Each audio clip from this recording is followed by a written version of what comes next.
Discussion keeps the world turning. This is Roundtable.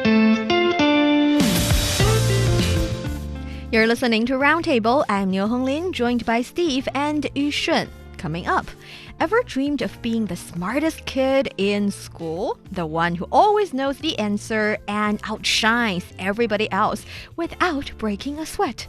Well, it turns out there's an easy way to make that dream come true. Just compete against kids way below your grade on learning apps. But who's doing this? And what happened to the idea of picking on someone your own size? Let's find out. Think educational apps are just for kids? Think again. Recently, a bizarre new trend. Adults taking over elementary learning apps and competing with children, leaving young learners a little bit frustrated and confused is happening. What's driving these adults to battle it out with elementary kids? And what does it mean for education in the digital age? Let's see what is happening and which app are we talking about? Yes, I was also trying to ask, who's doing Who's this? doing Who this? would do that? In some learning apps such as Duolingo, which is the app that you can learn languages, and also in China, there's an app called 小圆口算, which is a math learning app aimed at elementary school students, has seen a surge in users from higher education levels, which means adults. But they are not pursuing further study through these apps. These older students engage in competitive challenges because these apps have a system that you can gain ranking. Okay. So random match with opponents. Yes. Okay, so Duolingo is the language app, then there's the math app. So someone goes into the math app, an elementary school goes into the math app and goes into a room within that app.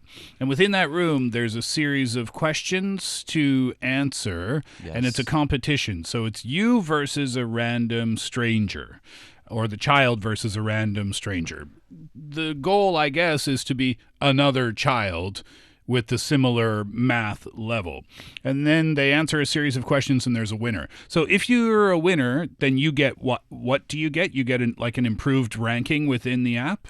Yeah, mostly just you can get a kind of a ranking and you will get like top 10 or top 3. And then these kind of people who we cannot understand will feel a fulfillment of winning a top 3 ranking in this ranking that mostly used to be elementary school students. So the random stranger, this is what's happening. The random stranger that is supposed to be another elementary school student is maybe some middle-aged man just having fun, or is it high school students or University students or just graduated. This actually really disturbs the system because I've seen this fun comment from a young elementary school kid. He said that my mom said if I can win the competition for 3 times, I get to go out and play with my friends, but I could not do that. It was so sad. What is the goal of for the kids, for the elementary school students, they're looking to improve their language skills or their math skills. And I guess the tool is to do it through an app, through a fun and fair competition. But what's the benefit for the adults? This sounds like the behavior that happens in video games. It is also known as smurfing. So it refers to when these high-level players deliberately lower their rank or use alternative accounts or just create a new account to compete against lower level players in competitive games. I've been smurfed. Yeah. You've been smurfed? I know how these young elementary school students are feeling now. Yes. I've been smurfed with online gaming before. That's why these kind of behavior or these kind of players are mostly looked down upon by most of our players, because this is just an unreasonable behavior that you're just taking away all of these experience of these players. Yeah, but that's for gaming, which doesn't really have any, they're just having fun. These are not pro gamers online. For me, it was chess. So my feelings were hurt for a short time and then I get over it. But these are students who are trying to improve themselves through math and language ability. is this app, I wonder, it's not connected to their school grades at No, all. no. Okay, that's No, a good thing. yes. Right. It's a good thing that they're not connected because this could be much more serious than it is. I'm really confused. I mean, what motivates these adults to actually compete with children on these apps? I mean, is it just they're bored, or is it a need for validation? Long subway ride. Or do they need to win that much and also they cannot win in real life? Some of people saying that they're just bored with their work, or this is kind of a way that they are relieving their stress and pressure. But what has been the reaction from parents, educators, young students, or even the one who created the app, the learning app from the very first place? So first of all, of course, the students or the target users, Victims. yes, of this app and their parents are feeling frustrated by these kind of behavior because they were actually the one that they try to gain some experience and learn from these apps. But all of their experience got collapsed because I think the fun is about when you are learning on this app and you gain a bit of credits and you can get a little of a sense of achievement. Yeah, of course. And fulfillment from this app. But at this moment, you finish some of these tasks, but you are not gaining the reward that you're supposed to get. And then that is how your experience got spoiled. Yes. This isn't great for the apps either. Because this can damage it wouldn't damage their reputation in terms of the app did something wrong, but this can put a lot of people off of using the app in the first place, right? Both existing users may stop using and potential users might not even join at all because this is the type of story that spreads like wildfire through social media. Yes. That's why in response, this platform implemented several measures to counteract this kind of behavior. They enhanced security protocols to detect automated scripts, which is used by a lot of these, university students or just adult. Is that a Python? Is that what they call a Python just script? cheating, right? They're even that's even worse. They're using Python to create a scripted code Plug-in code, yes. to make this win easier. Sorry, can you explain that in layman's terms, like just very simply? How do they use what is a Python script and how do they use that you to can win? Understand it as a kind of a cheating method. Okay. And then you're just using this kind of plugging tool, and then you're winning these games easier because the tool is helping you to answer the questions automatically. So, and then so wrong. Yeah, and this platform introduced features that trigger notifications for users who are identified as not being elementary school students. So, of course, they can realize this kind of thing, and they are doing actions and prohibiting these kind of behaviors and telling people this is wrong. Maybe like an ID sign-in. Yes. I'm guessing there can't be any age verification. You know what's funny about the situation is that, for starters, not every university student is evil when they enter the game. Some of them are just seeing this as a new trend and go, dip the water just a little bit. And really fast, this turns into, you mess with my younger brother, now I am going against you situation. Revenge math. Yes. The worst type of math. So actually in this competition, quote unquote competition, in this learning app, gradually we see more and more university students competing against each other, adults competing against each other. They already know it's on the other side of the screen, it's another adult competing with them. Some of them are already aware of the situation and are doing that. But for those who are not that vicious, when they sense that, their opponent is a real elementary school student, they would, cut them some chase and make sure that their experience is not ruined entirely. But definitely we do need to, for the sake of the learners on these apps, we do need to still do something to make the situation a little bit better. So I was wondering, for both of you, do you think learning apps can do something more? Or what have we learned through this this bizarre new trend or little news story. I mean, I'm guessing this is surprising for the apps. They probably didn't Definitely. see this as even a possibility of happening. So, like I said, age verification. I don't know if you could do some sort of level test before you enter into the room to answer the questions. That wouldn't help, I suppose, but just maybe verifying who's there. doing it, yeah. Who's in there. This is not a complicated case, I would say. If we're calling them the actions is a way to relieve their stress, I don't Find even think somebody else. Yes. To me, this behavior is nothing more than just senseless mischief with so many ways available to alleviate your stress. Why choose methods that easily affect others? When you are relieving your stress, there's so many ways. Smash something. We got so many. Yushun is advising people to smash something. Yeah. There are like game rooms for Yes. you to pay to smash a lot of things, actually. But anyway, this is one of the options that you can choose to relieve your stress, but not to affect others. I think that is the way to resolve this kind of problem. And on this platform, of course, they need to have the awareness of identifying the age. Maybe, back then we put kind of age limit on kids who are playing these kind of video games. Maybe in this case, we should put age limit on adults to use these kind This of is apps. kind of a reversal, isn't it? Because in gaming, it's kind of known that young kids who are very, very, very good at video games will play against a much older opponent who doesn't have the same skill and then trash talk the adult. So this is kind of a reversal of roles here, isn't it? Are you meaning that they deserve this? I'm just saying, perhaps just a Oh, they're learning just math. just a touch of irony. Perhaps. No, I'm kidding. Of I course. think the story once again demonstrates how immature human can be and how complicated human psychology can be. I think some of these university students in other aspect of their life, they're good students.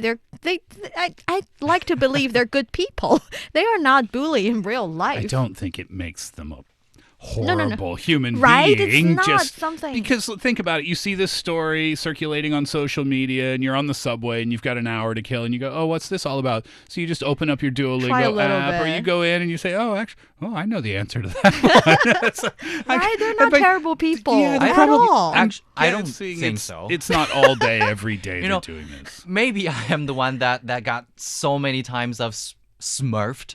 And I just hate these kind of people. And I need them to know that you are looked down upon. And sometimes outright hated. So this is when you realize that you are doing these kind of things to people who are innocent. Stop doing this.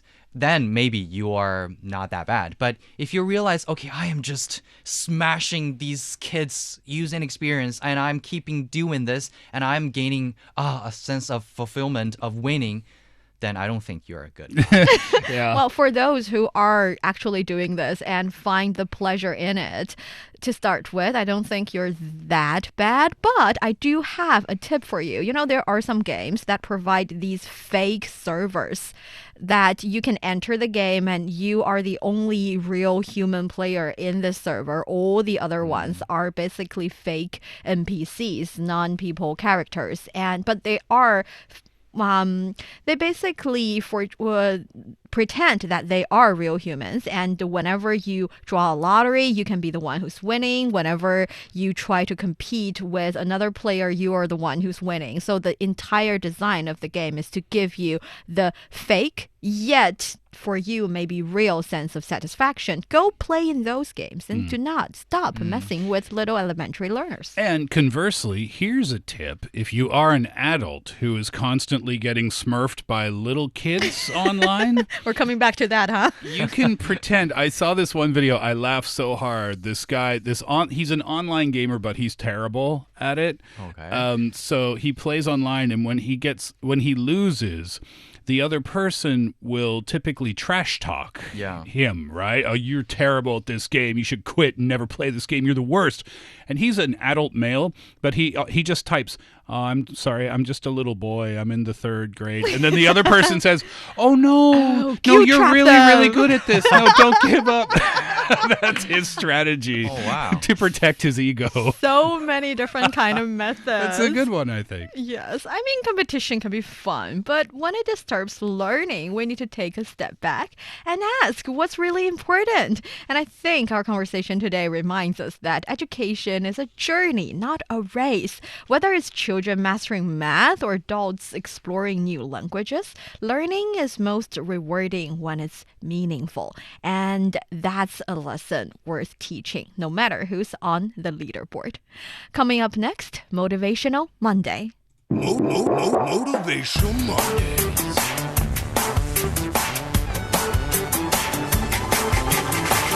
Motivational Mondays.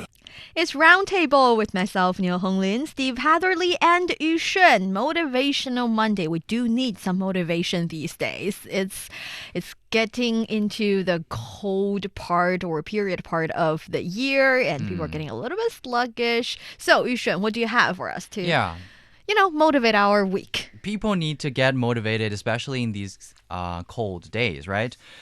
So as we see, the weather has turned cooler, and it seems that we are approaching, or the winter is slowly approaching. Then the cold of winter is often associated with some form of challenges and difficulties, and China has also historically expressed these similar sentiments. So this is my quote, which is a poem. It says like 宝剑锋从磨砺出 梅花香自苦寒来. This means a sharp sword is forged through honing, and the fragrance of plum blossoms comes from the winter cold. This quote teaches us that just as the sharpness of a sword requires sharpening a lot, and the sweet scent of plum blossoms emerges from the harshness of winter, and beautiful things often need to go through challenges and hardships. So it emphasizes that difficulties and struggles are often the necessary processes for achieving greatness or creating something valuable. Tell that to the elementary school students on the Duolingo. Read that poem to they've them. already gone through so many hardships to win that game. I was about to say lotus flowers are very nice, and Don't forget- cherry blossoms are nice. Don't They for- didn't went through winter time. Don't forget the lotus flowers, Of kids. course, all of these trees need to go through winter time to survive, and then embrace the spring and then get blossoms. Yes. So that is how I want to tell our listeners that if you are, finding the process of pursuing something particularly difficult or hard, you should know that it's completely normal and common and natural, because things that come too easily may not hold as much value. There's a lot of quotes saying, we can't, if we don't have winter, then we can't appreciate spring or summer. Yeah. Because if you live in a place where it's always summertime, then you don't appreciate it as much. Singapore. I feel like they do appreciate it, actually. Yeah. But I mean, one thing for me is that when Yushun was sharing that quote, I realized it's something that I have been listening to, or I have at least read about when I was in elementary school, when I was little. But gradually, when you enter different stages in your life, you have different understandings and interpretations of these quotes that you have been always listening to, and somehow take a step back and re-understand and trying to interpret it again for your life stage would actually give you even a moment of epiphany, making you understand your current situation better and react to it better. So thank you, Yushun, for that quote. Nice one. Mine are also winter related. Do you guys like winter, by the way? No. No, not at all. No, what happened to your blossoms and sword poem? People don't like difficulties, though. But Okay. you need to suffer that. You know how many times I've heard, people ask me, where are you from, Steve? And I say, Canada. This conversation always happens during this time when it starts to get cold. Where are you from? Canada. Oh, it's cold in Canada, right? Mm-hmm. Oh, so you like winter? No. No, we don't, actually. We're used to it, but that doesn't mean that we enjoy it when compared to summer temperatures. All right, I have two. One I'm going to turn into a little quiz game. Or maybe, and one is not a quiz game. Instead of two, maybe I'll just choose one. So do you want the quiz one or do you want the other one? Oh, let's do the course, the quiz quiz one. one. Okay. See, people like to win. It's only natural that people like to play games Don't use and a win. Python Stop script. defending them. No Python scripts to answer this. Okay. This is from author Jared Kintz. And I'll ask you to fill in the blank at the end. What do you think is the end of this quote? He says, "When I was young, I loved summer and hated winter. When I got older, I loved winter and hated summer. Now that I'm even older and wiser, I blank." What do you think? Hate them both. No, it's not motivational quotes. I love them both. Oh, that's a wise choice. Then I will say I Don't love care anymore. The fall. The answer is, when I was young, I loved summer and hated winter. When I got older, I loved winter and hated summer. Now that I'm even older and wiser, I hate them both. Hey! You were correct. I were Oh. correct. Now, why is this motivational? Well, don't feel like you have to say, yeah, winter's great because of the beautiful snowflakes and I can have a chance to reflect on a year end and what else. No, it's terrible. It's freezing cold. You don't have to lie about it. And my motivational point here is express your true, honest opinion Be about the yourself. season, just like author Jared Kintz did. That is actually a good point. And also during winter time, I think though we cannot, not everyone has the pair of eyes who can find the beauty in winter days. You can definitely create something that you can enjoy.